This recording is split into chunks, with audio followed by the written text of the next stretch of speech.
વડોદરા જિલ્લાના શિનોર તાલુકાના માલસર આશા બ્રિજ પાસે આજે એક ઇકો કાર અજાણ્યા બાઇક સવારને ટક્કર મારી ફરાર થઈ જતા વિસ્તારમાં ચકચાર મચી ગઈ હતી। ઘટનાને લઈને સ્થાનિકોમાં રોષ ફાટી નીકળ્યો છે।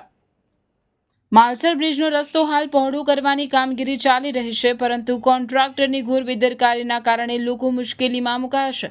રસ્તા પર પથરાયેલ કપચી, ઉડતી ધૂળ અને ઉબડખાબડ રસ્તાના કારણે વારંવાર અકસ્માતોની ઘટનાઓ સર્જાઈ રહી છે। આજે બનેલી અજાણ્યા બાઇક અકસ્માતની ઘટના પણ આવી જ બેદરકારીનું પરિણામ હોવાનું સ્થાનિકો જણાવી રહ્યા છે। સ્થાનિક લોકોનું કહેવું છે કે માલસર બાજુ બ્રિજ ઉપર કોઈ પણ જીઆરડી કે પોલીસ પોઈન્ટ કાર્યરત નથી, જેના કારણે આવી અકસ્માતની ઘટનાઓમાં પોલીસની કાર્યવાહી કરવામાં મુશ્કેલી ઊભી થાય છે।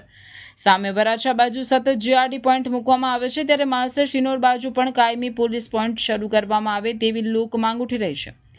આ ઉપરાંત બ્રિજ ઉપર લગાવવામાં આવેલા સીસીટીવી કેમેરા પણ હાલ બંધ હાલતમાં હોવાનું લોકો જણાવી રહ્યા છે। જો આ સીસીટીવી કેમેરા વહેલી તકે કાર્યરત કરવામાં આવે તો અકસ્માત કે ગુનાની ઘટનાઓમાં પોલીસને તપાસ અને આરોપીઓ સુધી પહોંચવામાં મહત્વની મદદ મળી શકે તેવી ચર્ચા લોકોમાં ચાલી રહી છે।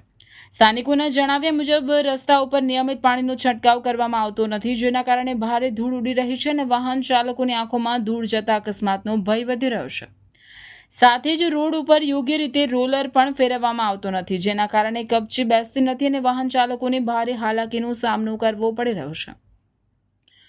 ચોમાસું નજીક આવી રહ્યું છે ત્યારે રસ્તાની હાલત વધુ જોખમી બનવાની ભીતિ સેવાઈ રહી છે। સ્થાનિકોની માંગ છે કે તાત્કાલિક ધોરણે રસ્તાઓ પર પાણીનો છંટકાવ કરવામાં આવે, રોલર ફેરવી કપચી બેસાડવામાં આવે અને વહેલી તકે રોડનું કામ પૂર્ણ કરવામાં આવે, જેથી અકસ્માતોની ઘટનાઓ અટકે અને લોકોને સુરક્ષિત મુસાફરી મળી રહે।